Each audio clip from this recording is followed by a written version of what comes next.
મારો એક સિદ્ધાંત આપીશું માતા કે તમારે તમારા જીવનમાં પરિવર્તન કરવું હોય ને તો પહેલા લક્ષ્ય, તમારું લક્ષ્ય શું છે? જો મેં ક્ષત્રિય કુળમાં જો કદાચ પગ મૂક્યો હોય ને, મેં ચામુંડાએ,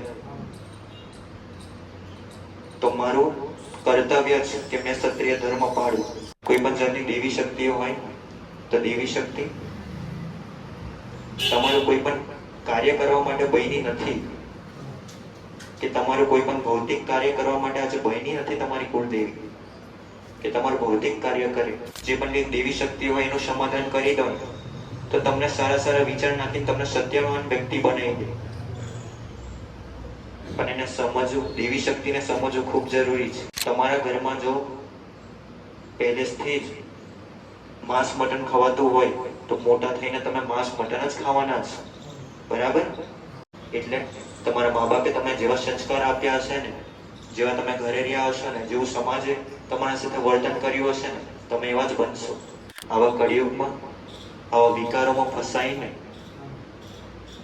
કોઈ પણ જાતની લક્ષ્મી હોય ને, લક્ષ્મી સ્ત્રી, એવી સ્ત્રીઓને, એવી લક્ષ્મી કોઈ હોય ને તમારા ઘરે, તો એ ખોટી દ્રષ્ટિ ના નાખતા. આવું કહું છું માતા. નહીં તો મારી દ્રષ્ટિ જો તમારા ઉપર પડી ગઈ તો તમને ભસ્મ કરી નાખે એ માતા છો.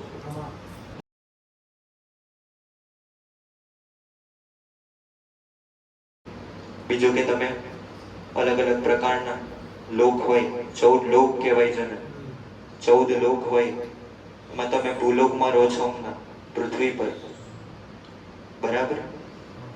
બીજા અલગ અલગ પ્રકારના લોક હોય, 9 ખંડ હોય.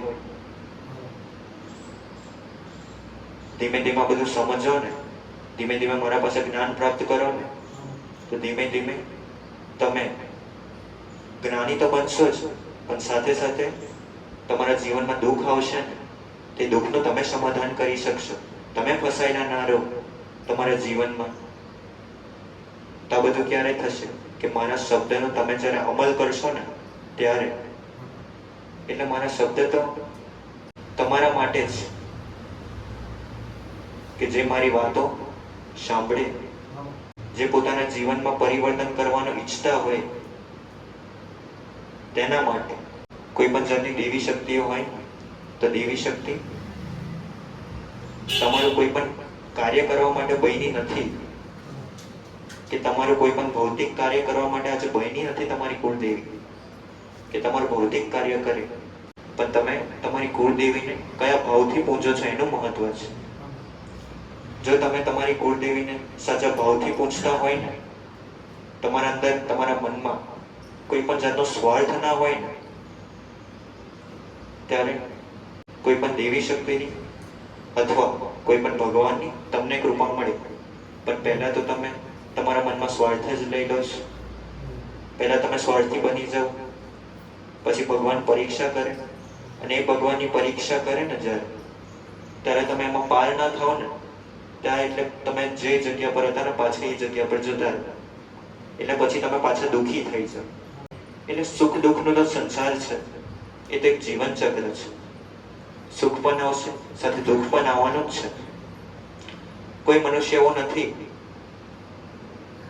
કે જેને ખાલી સુખ જ મળશે, કે કોઈ મનુષ્ય એવો પણ નથી કે જેને ખાલી દુઃખ જ મળશે. સુખ દુઃખ તો એક જીવન ચક્ર છે, પણ જેને સમજી જાય ને એમાંથી મુક્ત થઈ જાય. તમે જેટલા સારા કર્મ કરો ને એટલા તમે સુખી. પણ તમે આજના સુખ, નાની નાની વસ્તુનું તમને આજ આકર્ષણ થઈ જાય છે. નાની નાની વસ્તુનું, કોઈને ગાડીઓનું આકર્ષણ થઈ જાય તો કોઈને મકાનોનું. આવું નાનું નાનું આકર્ષણ, કોઈ મનુષ્યનું આકર્ષણ થઈ જાય તમને, આ નાનું નાનું આકર્ષણ તમને દુઃખી કરે છે. એટલે આવી નાની નાની વસ્તુથી આકર્ષાઈ ના જાઓ. આકર્ષણનો મોહ છે ખાલી. જેમ કે એક નાનો છોકરો હોય ને, નાનો એક બાળક હોય ને, એને રમકડા લેવાની બહુ ઈચ્છા હોય, એને આકર્ષણ થઈ જાય જોવે ત્યારે એ નાના બાળકને. પણ જ્યારે એના હાથમાં એ રમકડું આવે ને ત્યારે 2 દિવસ ના થઈ પણ એ તૂટી જાય એના હાથેથી જ. તો આ જ આકર્ષણનું મૂળ છે, કે જ્યારે એ વસ્તુ તમારી પાસે આવી જશે ને ત્યાર પછી એની તમે સંભાળ નહીં રાખો. જેમ કે તમે કોઈ ગાડી લેવાની ઈચ્છા રાખતા હોય તમે તમારા મનમાં, તો બહારથી કેવી લાગે? ગાડી સારી લાગે ને? પણ અંદરથી જો ગાડી ના ચાલતી હોય તો તમે લેવાના? તો બહારનું આકર્ષણ છે, બહારનું આકર્ષણ તમને દુખી કરે છે. એને સમજવાની કોશિશ કરો. નાનું આકર્ષણ તમને દુખી કરી જાય છે, અને એ જ આકર્ષણ મોહમાં પરિવર્તન થઈ જાય. એટલા માટે આ આકર્ષણથી મુક્ત થતા શીખો. બીજું કે તમે કોઈ ભક્તિ કરતા હોય ને, તો આજ ભક્તિ કરવા વાળા વ્યક્તિ હોય ને, મનુષ્ય હોય ને, તો એના બહુ જ બધા ત્યાગ આવે, ત્યાગ કરવા પડે ને. ત્યાગ તો આવે જ, પણ સાથે સાથે પહેલા તો તમારા 10 પ્રકારની ઇન્દ્રિયો હોય ને, ઇન્દ્રિયો 10 પ્રકારની હોય, એને નિયંત્રણ કરવું પડે. જેમ કે તમારી નેત્ર કહેવાય ને, નેત્ર, તમારી આંખની દ્રષ્ટિ, તમારે શુદ્ધ રાખવાની હોય. તમે જ્યારે તમારી આંખની દ્રષ્ટિને શુદ્ધ રાખો ને, ચોખ્ખી રાખો ને, તો પહેલા તમારી આંખની દ્રષ્ટિને એકદમ શુદ્ધ રાખજો, ચોખ્ખી રાખજો. કારણ કે આજનો મનુષ્ય આવા કળિયુગમાં આવા વિકારોમાં ફસાઈને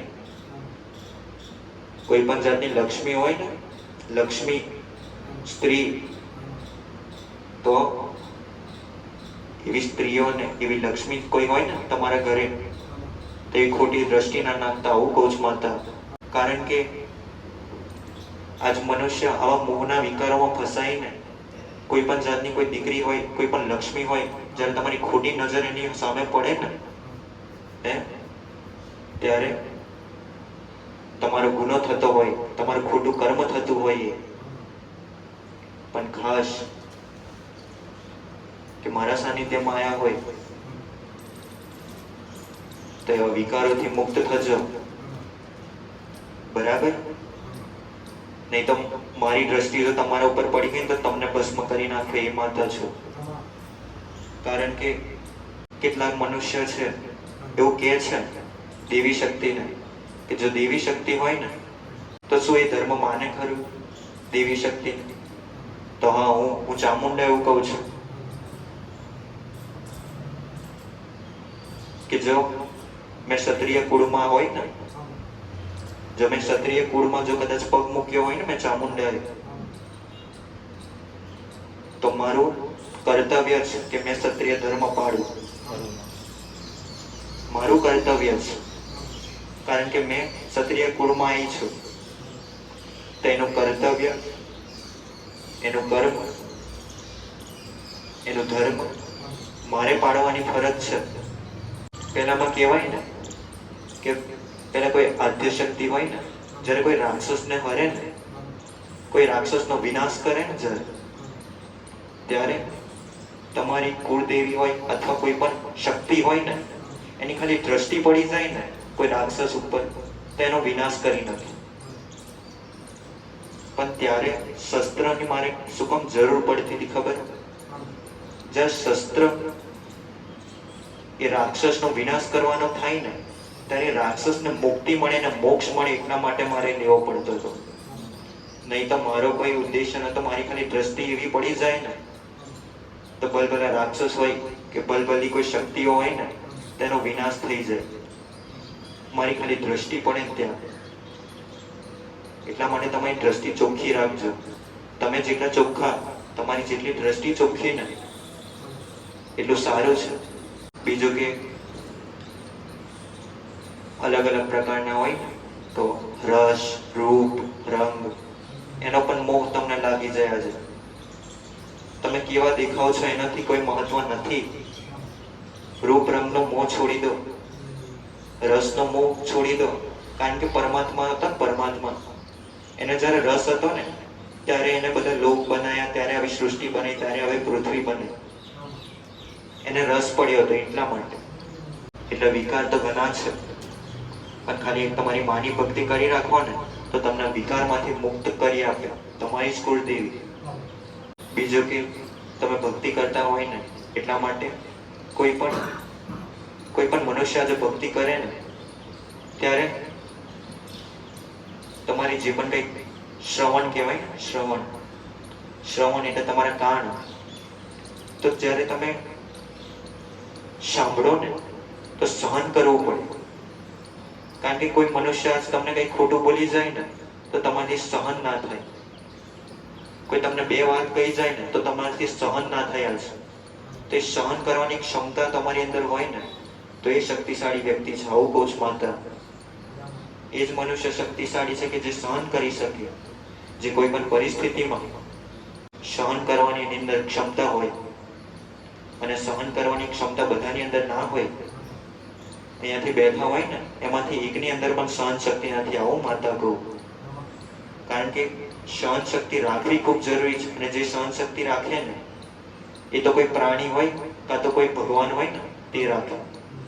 નહીં તો સહન શક્તિ એમને કોઈ મનુષ્ય રાખી નથી શકતો. સહન શક્તિનું મહત્વ છે. તમારા ઘરમાંથી તમારા માતા પિતા હોય અથવા તમારા ઘરના કોઈ પણ પરિવારના સદસ્ય હોય, તમને કંઈક બે વસ્તુ બોલી જાય ને પણ એક કાનથી સાંભળવાનું અને બીજા કાનેથી કાઢી નાખવાનું. હવે આમાં કેવું હોય ખબર છે? તમે કાનથી નથી સાંભળતા પણ તમારા મનથી તમે સાંભળો છો. તમે કાનથી તો સાંભળો પણ તમે તમારા મનમાં તમે જોજો, વિચાર કરજો. એક વિચાર કરવા જેવી વાત છે કે તમે કાનથી તો તમે સાંભળો છો પણ તમારા મનમાં વિચારો કઈ અલગ ચાલતા હોય. તમે કોઈની સાથે વાત કરતા હોય એ અલગ વાત ચાલતી હોય. એટલે તમારું મન નિયંત્રણ નથી તમારા. એટલે એને નિયંત્રણ કરવાની કોશિશ કરજો. હું માતા કહું. તમારી વિચારસરણી, તમારી તર્ક કરવાની શક્તિ, તર્ક વિતર્કમાં તમને ખબર પડવી જોઈએ. સત્ય અસત્યમાં તમને ખબર પડવી જોઈએ. સારા કર્મ ખોટા કર્મ એ તમને ખબર પડવી જોઈએ. ધર્મનું કાર્ય અધર્મનું કાર્ય એ તમને ખબર પડવી જોઈએ. એટલું તો તમને ખબર પડવી જ જોઈએ. જો તમે એટલું ના ખબર પડતી હોય ને તો તમારા મન ઉપર વિકારો કાર્ય કરી જાય છે. અને આ બધા વિકારો કોણ કરાવે ખબર છે? કોઈ દેવી શક્તિ હોય ને મારા જેવી તે કરાવે. દેવી શક્તિ તમારા મનમાં વસીને કોઈ પણ કાર્ય કરી જાય છે.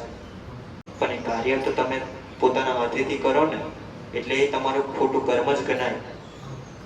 પણ ખાલી એને સમજી લો ને, જે પણ દેવી શક્તિ હોય એનું સમાધાન કરી દો ને તો તમને સારા સારા વિચાર નાખીને તમને સત્યવાન વ્યક્તિ બનાવી દે.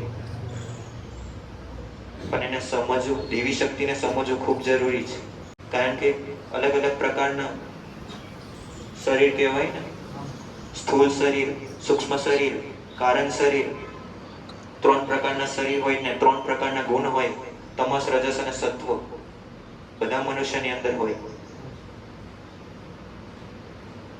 જ્યારે એ તમે સમજવાની કોશિશ કરશો ને ત્યારે જ આ બધામાંથી મુક્ત થઈ શકશો અને પોતાનું જીવન એટલું પરિવર્તન કરી શકશો ને. પણ તમે પોતાને જ તમારા આત્મવિશ્વાસ, તમારો પોતાનો આત્મવિશ્વાસ કહેવાય ને એ રાખવો જોઈએ પોતાની ઉપર. પોતાની ઉપર આત્મવિશ્વાસ ના હોય ને જે મનુષ્યની અંદર, તે કંઈ પણ કાર્ય ના કરી શકે. એટલે આત્મવિશ્વાસને દુભાવો નહીં પોતાનો. તમે કોઈ પણ કાર્ય કરી શકો છો. તમે કંઈ પણ પ્રાપ્ત કરી શકો છો. પણ એના માટે એક સિદ્ધાંત આપીશું માતા. મારો સિદ્ધાંત છે. કોઈ પણ જાતની મારી વાતો કે મારી વાણી, કોઈ પણ જાતના ધર્મ ગ્રંથો હોય ને, ગ્રંથો, શાસ્ત્ર, પુરાણો, કોઈમાં વાત લખી નથી આવી. અને લખી હોય ને તો મને બતાવજો. પણ મારો એક સિદ્ધાંત આપીશું માતા કે તમારે તમારા જીવન પરિવર્તન કરવું હોય ને તો પહેલા લક્ષ્ય, તમારું લક્ષ્ય શું છે? તો પહેલા તમારું લક્ષ્યને ધારજો. તમારું એક લક્ષ્ય તો હોવું જ જોઈએ. તમારે કંઈક સારું કરવું છે, પોતાની અંદર પરિવર્તન લાવવા છે, પોતાના ઘરના અંદર પરિવર્તન લાવવા છે, તેનું લક્ષ્ય ધારો. આવું કહું છું માતા. જ્યારે તમે એનું લક્ષ્ય ધારશો ને, એના ઉપર ધ્યાન કેન્દ્રિત કરશો ને જ્યારે, તો પહેલા વિચારવાનું. તમારી અંદર વિચાર શક્તિ છે. વિચારવાની ક્ષમતા એ બી મારા ભગવાનને, મારા પરમાત્મા. તો વિચારવાની ક્ષમતાથી પહેલા વિચારો. જે પણ કંઈક પ્રાપ્ત કરવું હોય ને તમને, એને વિચારો. તમારી વિચારસરણીથી એને વિચારીને પછી એક સમય એને કાલ્પનિકતામાં જીવતા શીખી જાઓ. કાલ્પનિકતાથી જીવો એને આંખ બંધ કરીને, કે તમને જે લક્ષ્ય ધાર્યો છે ને એ તમે પ્રાપ્ત કર્યું. એવી કાલ્પનિકતાથી જીવતા શીખી જાઓ. અને જ્યારે કાલ્પનિકતામાંથી તમે ખાલી આંખ ખોલશો ને, જ્યારે વાસ્તવિકતામાં આવશો ને, ત્યારે એ લક્ષ્ય તમારા પાસે હશે. આવું મારું ચામુંડાનું કેવું છે. રામ રામ. કલ્પના શક્તિ છે ને બહુ શક્તિશાળી છે. એને સમજવાની કોશિશ કરજો. આવું કહું છું માતા. તમારી કલ્પના, તમારી વિચારસરણી, તમે નાનપણથી તમે જે વિચાર્યું હોય ને એવા તમે આજે બની જાઓ. કોઈ તમારી અંદર, તમે નાના હોય ને જ્યારે બાળપણથી જ તમારા મા બાપે તમને જેવા સંસ્કાર આપ્યા હોય ને એવા જ સંસ્કારનું અનુસરણ કરીને તમે મોટા થાઓ.